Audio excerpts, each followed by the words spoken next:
All right, my friends, welcome back. Today is July 4th, 2025. I just wanted to get on here and wish you guys a happy Independence Day.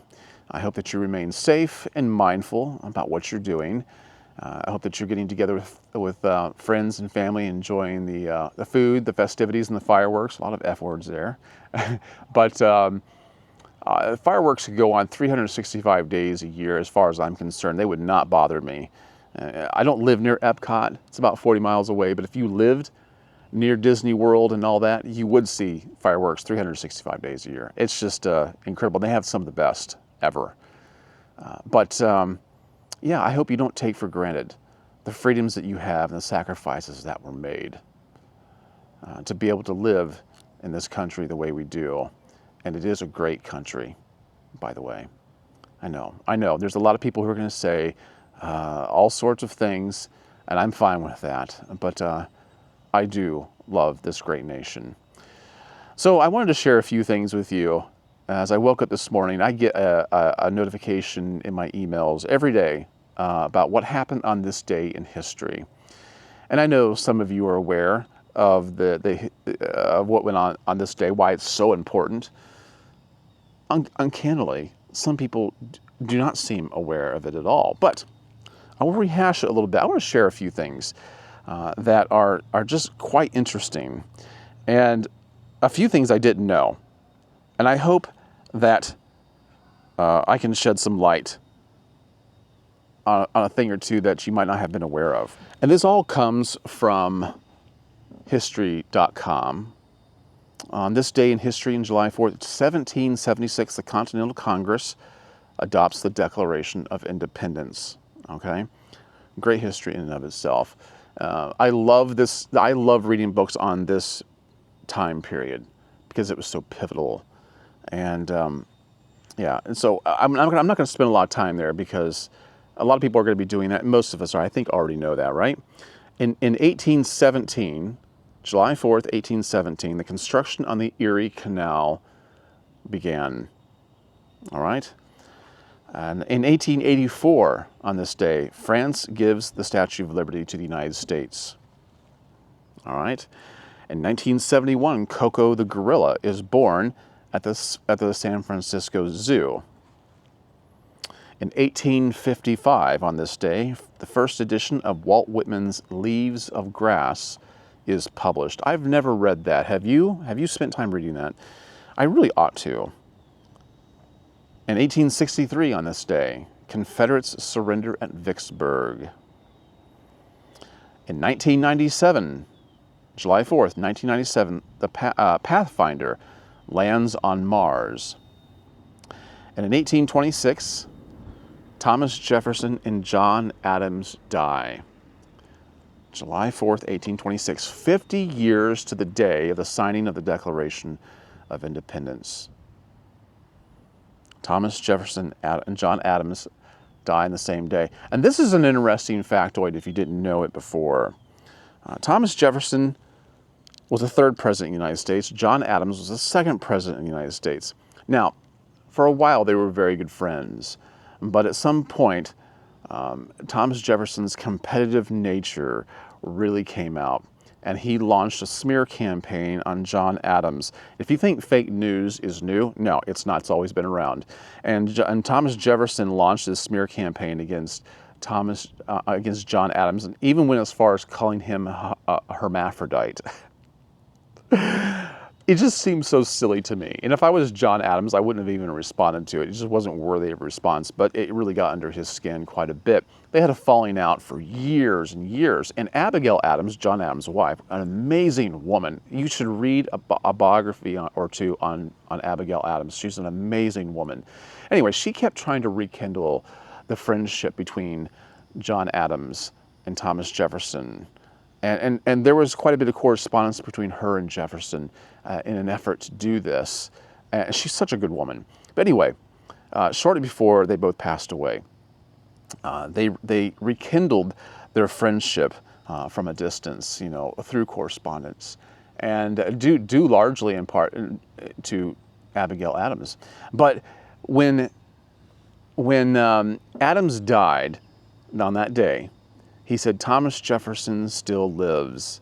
and he did not know that that Jefferson had actually died 5 hours earlier. You got to remember, they didn't have DMs, they didn't have FaceTime, so they go, hey, by the way, Adams, I'm out, man. They couldn't do that. They couldn't do that. So he had no way of knowing. But both of them, 50 years to the day of the signing of the Declaration of Independence, they died on the same day.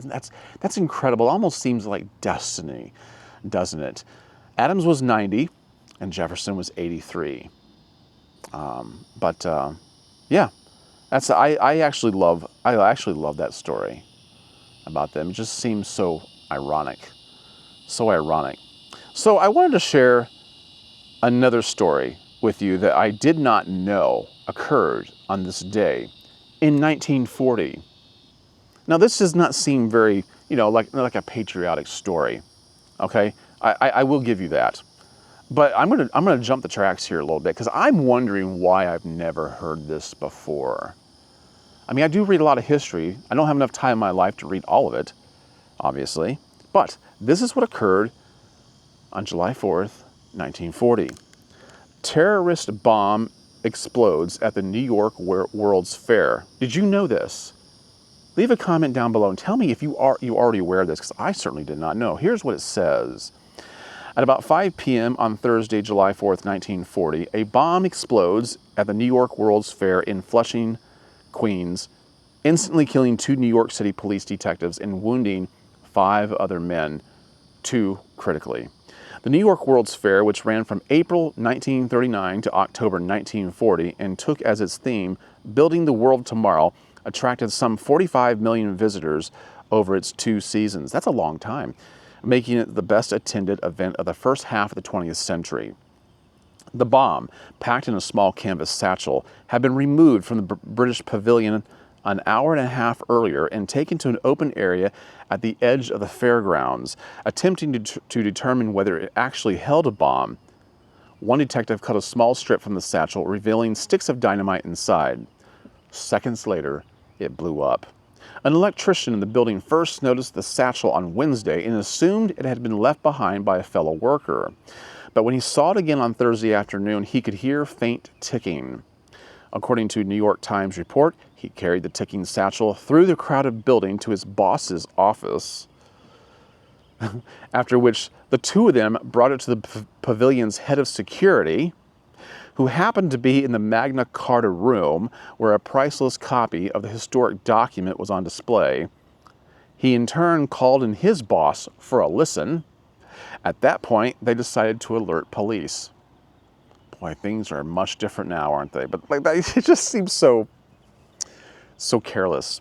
I mean, I'm sure they didn't think they were. But anyway, it goes on to say, in retrospect, the lack of urgency seemed surprising. The pavilion had received an anonymous bomb threat earlier in the week, and the police had assigned detectives to circulate among the crowds of visitors there. In addition, England was at war with both Germany and Italy, each of which had sympathizers and possibly saboteurs in the still neutral U.S. In coming days, police questioned more than 100 possible suspects, including members of fascist and pro-Nazi groups. They also began to investigate workers at the British Pavilion on the theory that it might have been an inside job. New York Mayor Fiorello LaGuardia offered a $25,000 reward, then a considerable sum, for information leading to the arrest and conviction of the perpetrators. On July 10th, the police announced that they had put an unprecedented 1,500 detectives on the case. Even so, the case would go unsolved. Whoever planned the bomb, and whatever their motive might have been, remains a mystery. I don't know why I've never heard that before, but that's really interesting. I'm sure there's got to be a book out there about this, and I want to read it. And I want somebody to get back on the case and find out who did this. I mean, they found out who D.B. Cooper was, right? They solved that mystery. Let's work on this one, because this one fascinates me. Yeah, that's interesting. Yeah, I know it's not patriotic, but it just is what it is. I thought that was really good. Anyway, I love coming across things like that. I hope you enjoyed it too. Now, I'm going to share something with you. I haven't done it in a while. A word of the day. a word of the day. I used to do a lot of videos about this and I enjoyed making them. Well, today's word of the day is countervail. Now, I'm trying to think, if you hear something squeaking or creaking or moaning, it's the chair I'm sitting in. I don't want you to think it's something else.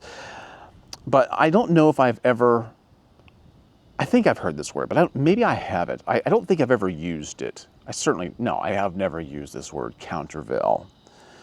But it's worth mentioning. Countervail means to offset the effect of by countering it with something of equal force. Okay? To offset the effect of something by countering it with something of equal force. There are example sentences here. I'm going to tell you why I'm bringing this up. There are example sentences here. The dentist gave me new toothpaste to countervail the staining from coffee. Okay, this kind of help you understand it a little bit more. The second example here, Andy was quite skilled at countervailing arguments in debate club. I know I kind of dragged that last word out there. Therese countervailed the time she spent on her hobbies with equal time studying. Okay, so you kind of get a grasp of how this word is used. You capture the spirit of it. The origin of this is from the early 16th century. It comes from an Anglo-Norman French word, contravaloir or something like that. I'm not sure if I'm pronouncing that right, but it means to be of worth against. Anyway, the reason why I bring this up is, obviously you can see, we can imagine, we can probably point to certain things in our life that are kind of off balance, right? That are not, you have too much on this hand and not enough on this other one. So perhaps we need to jettison something. Maybe we need to add or eliminate something.